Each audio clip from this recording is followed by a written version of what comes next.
If you're like me, you probably remember the first time you discovered animations within slideshows. It was an exciting day. Personally, I was in elementary school, media, library class, whatever you want to call it, had to make a presentation. No memory what the presentation was on, but I have vivid memories of discovering that I could make text boxes and images move. I could also add animations to transition between slides, and let me just tell you, I used all of them. No talk, I'm animating. Now, thankfully, I have toned it down since then, but I've also learned more creative ways to use animations in slideshows. So today, I'm gonna share 3 things you may not have known you could do with animations in Google Slides. I want to preface this by saying that Google Slides does not have as many animation options as, for example, Microsoft PowerPoint, but sometimes less is more, and you just have to get creative with what you have. We're gonna start with the basics of how to add an animation. I have just a basic slide within Google Slides. We're gonna add an example title, and we're gonna add an example subtitle just to show you how it works. In order to add an animation, you're going to first select either a text box or an image. So right now I have this text box selected. You can tell because it has that blue outline. I'm gonna come up to Insert and then select Animation. It's in about the bottom half. Then you will notice I have this motion side panel that opens up on the right side of my screen. You also can open that motion side panel by right-clicking on the text box or image and then selecting Animate. Now within that motion sidebar, I have 2 main sections. I have the slide transitions, which is the movement from one slide to the next. And if I click the arrow, I can select from any of these options, and I can choose to have it apply to only that slide or to all of the slides. I also have the object animations, which would move text boxes and images. So from here, I can select the down arrow, and you will notice that this animation is tied to that text box that I had selected. From here, I can select the actual animation from a drop-down list. I also can choose whether I want it to happen when I click within the slideshow, after the previous animation, which means it will happen automatically, but in a specific order, or with previous, which means it happens at the same time as the previous animation. I can also choose to have it animate by paragraph. We will come back to that. I can adjust the speed as well. And if I want to add additional animations, I can do that using the Add Animation button. And if I want a sample of what my animations are looking like, so we don't transform back into elementary Michelle mode, we can hit play and it will show you exactly what those animations will look like. So right now, this animation that I have on the text box is on click. So once I click, that will fade in. All right, let's jump into the good stuff. The first thing you can do with animation is what I'm gonna call trickle in information. Essentially, you're gonna have text boxes and images appear on the slide when you click, which allows you as the teacher to really control the speed at which you are presenting information to students and that they have access to examples or definitions you're presenting in class. So let me show you how I would use this. Right now I have an example vocabulary slide, and just to show you, I do have the vocabulary word and the definition as separate text boxes. That way I can have the word already displayed, but choose to animate the definition. That way I could discuss the word with my students before revealing the animation. So I'm gonna select just the text box that has the definition, right click, choose animate. And from here, I could choose how I want it to come in. Fade is the standard, but I could choose from any of these options. I do like to stay away from the spin. The spin gets a little bit crazy. There's a time and a place for it. We'll come back to that, but the time is not now. Yes, you're entering the no spin zone. So I'm gonna have it fly in from the right, and I want it to stay on click because I want to control that speed or the timing that it comes in, and the duration is fine as is. I'm not really worried about that. I'm going to repeat that process for each of those different text boxes. So I'm going to select the next definition, click Add Animation. I'm going to change it to fly in from the right. and the rest is good to go. So I'm gonna do the same with the final text box, change it to fly in from right. And now I can click play in order to see what this would look like. So while I am teaching this to my students, I would have those words displayed. We would discuss what is the dividend. And once my students came to an agreement on the definition, I can then click in order to have the definition appear and kind of go over and check our work. And I can repeat that for each of the different definitions. Now I'm going to go to my next slide. This one is a little bit different. Rather than having the word and the definition as separate text boxes, I actually have one big text box with each of those different words and definitions, but they are on separate lines. I'm going to add an animation. And once again, I can choose the different animation that I want. Let's do fly in from bottom. Cool beans. This time, I'm going to select by paragraph. So when I play this, even though I only added one animation because it was only one text box, I can now click and each of those words and definitions will appear at the same time. Now, this might be useful if I want to review the words, but maybe just one at a time. And I don't necessarily need my students to discuss it first. I just don't want them to look at all three words at once because sometimes that can be overwhelming. Here's another look at how I might use this. If I display a morning slide to my students, so when they come in, they have morning work to work on and maybe they have some reminders, then I have this schedule box. Maybe I don't want that to appear until I have time to go over it with my students. So once again, I'm going to click and select it. You can't see it because it's off the screen, but I'm choosing animate and I can choose to have it fade in. Notice this time, I do not have that by paragraph option because this is actually a set of grouped rectangles and text boxes. These have already been grouped together. They're part of my Bright slide template. So if you're interested in those, I will have them linked for you down below. But this is all one object that's going to come in at the same time instead of each individual text box. So if I play it, I could even insert an image to kind of take up this space. So let's do that. Let's add in an image. Let's go to insert. We're gonna go to image and I'm just gonna search the web to make it easy. I'm gonna type in good morning and we'll find some kind of nice, cheery image. Let's go coffee. Okay, insert. All right, so now I have this image. I'm just going to kind of resize it and I'm gonna put it in that same space where the schedule will eventually come. And I'm going to animate it. So right click, choose animate. And instead of fading in, I'm gonna have it disappear, or I could choose fade out. But I want it to happen at the same time that the other animation is happening. So instead of on click, I'm gonna choose with previous. So when I click, in order to have the schedule appear, this image will also disappear. So let me just make sure I've got on click with previous. Okay, should be good to go. I'm gonna click play.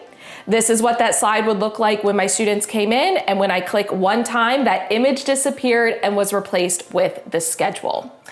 Another little hack for you is you can actually select multiple images at one time in order to appear. So maybe I'm gonna start with, on this slide about energy, the title can stay, but I'm gonna select this box and then I'm gonna hold down Shift and select the one underneath, and I'm gonna animate them both at the same time. When I do that, it is automatically having the first one be on click and the second one be with previous. I can leave it at fade in. Now, I maybe want these example images to appear one at a time, so my students could maybe decide like which form of energy that is. So maybe we're gonna start with the hammer. I'm gonna animate it. Then I'm gonna select the fire, add animation. We'll do the sound waves. We'll do the plug and then the light bulb.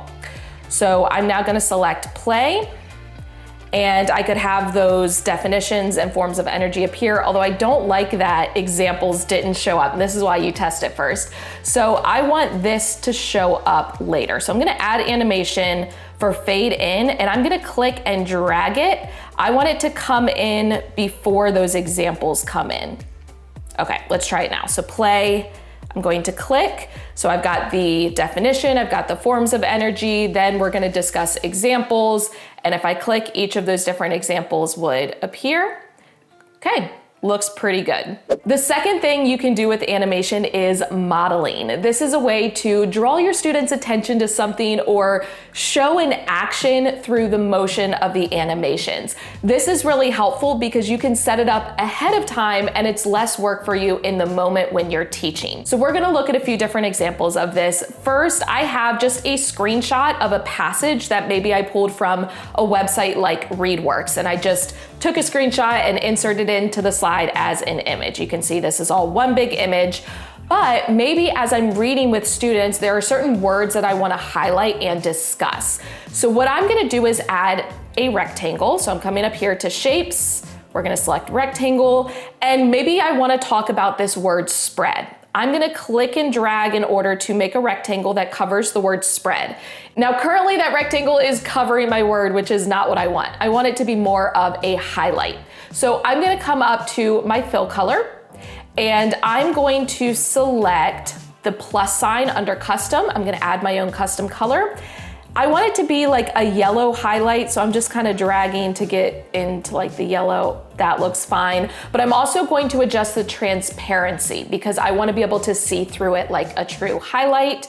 That looks pretty good. I'm going to click OK. Now I can see through it. There is a black border, which I want to get rid of. So with the rectangle selected, I'm going to come up to border color and choose transparent. But now I have this highlighted box that I can use to draw my students' attention to certain words, and I can animate it by right-clicking, selecting animate, and I can have it fade in on click.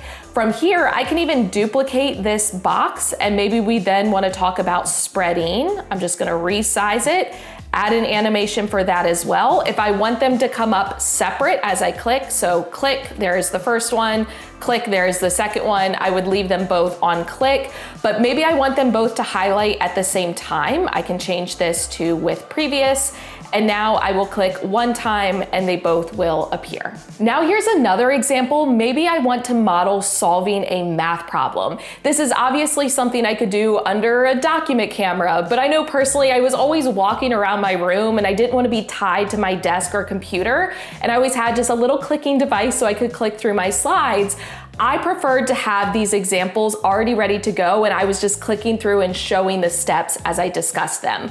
So this is just an example math problem. I actually pulled this from my set of math anchor charts. I would have the problem already on the screen. It would be something we would discuss, but I want these different solving pieces to kind of come in as we're talking about it. So it starts with John 8:24 cookies, and since we're using this tape diagram, I would want to start with John and have the 24 up here. So I'm going to click and select. Ooh, these are separate text boxes. Okay, that's fine. I could have these come in first with the names. I'm gonna click, add animation, because I can say, all right, we've got two people, John and Isaiah. Cool, they're gonna pop up on the screen. Then I want this box with the 24 to pop up, so I'm gonna add animation. Then it says that Isaiah ate 5 times as many. So I could have these all 5 appear at one time, or I could have them kind of one after the other appear. I like that idea. So I'm gonna actually select the first one, hold down Shift and click in order to select each of the 5, add animation. It has changed each one to, the first one is on click, the rest of them are with previous. I'm gonna change it to after previous. That way the first one will appear, then the second one, then the third one, instead of them all at the same time. So I'm just changing with previous to after previous. And from here, I would want that equation, but I don't want the answer to appear yet. So here's what I'm gonna do. I'm gonna animate this box to come in so we can notify that we're multiplying 24 times 5.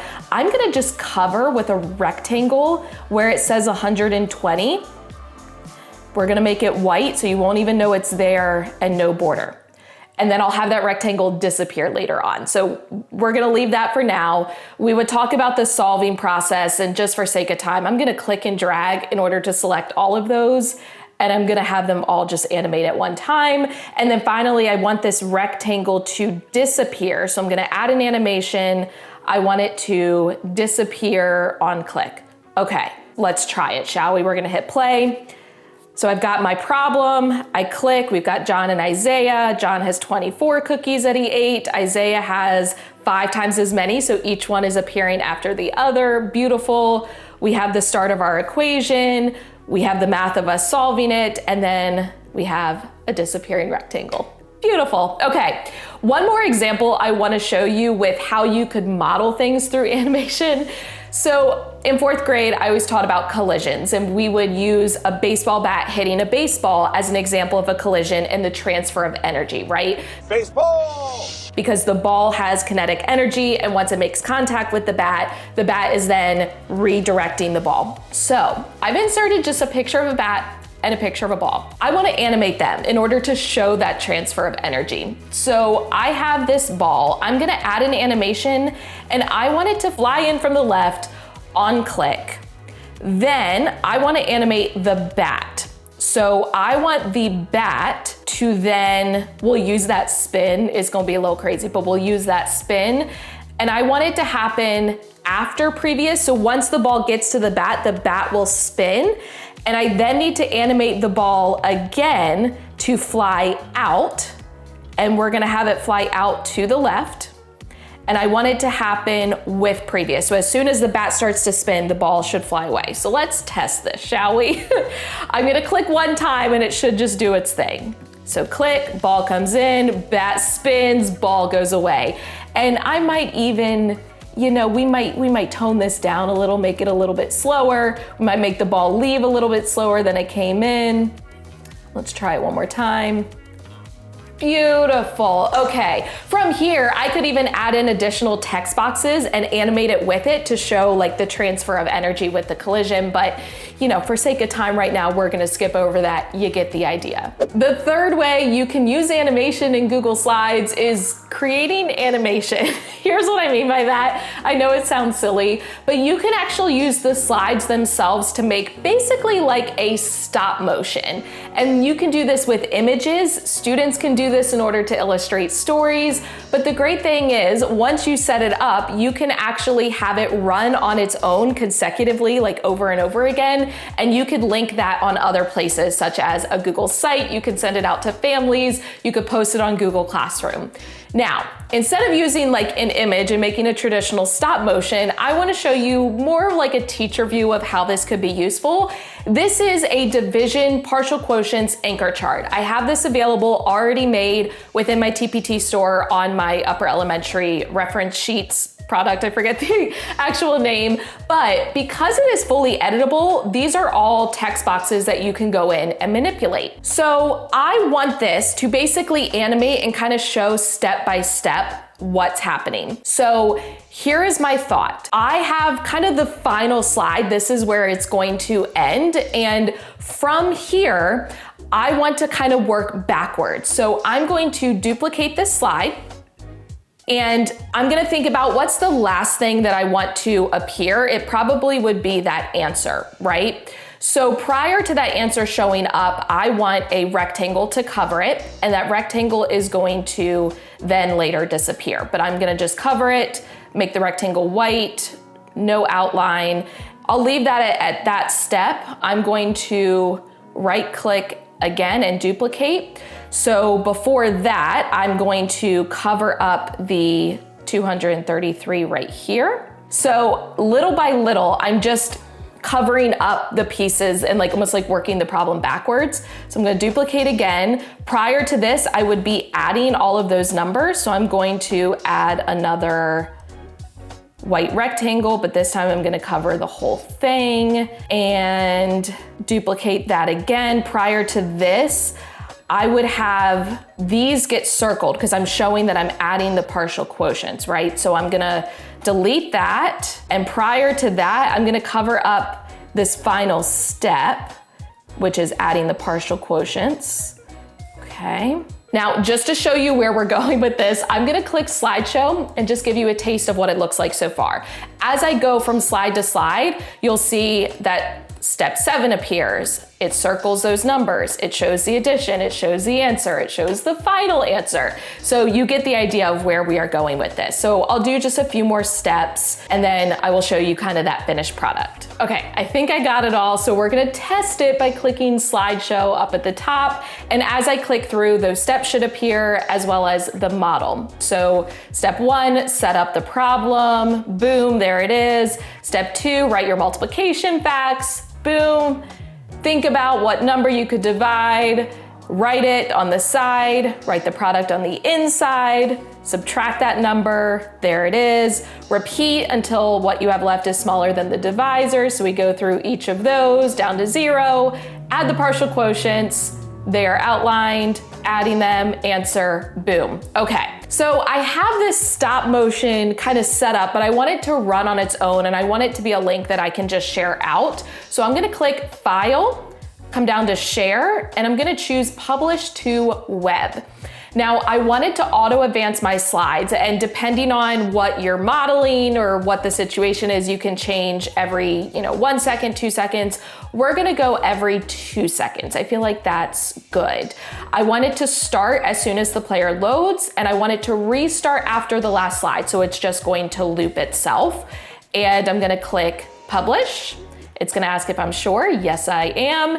And now I have a link. So I'm going to copy this link and I'm going to paste it in a new slide. And now when I go into that new slide, it's going to just automatically play through those steps every 2 seconds. The next piece comes up and it's just going to model it for my students. And then I could share this link out with family so students have something to reference at home. I could put it on a class website. I could link to it on Google Classroom just using that link that I have generated.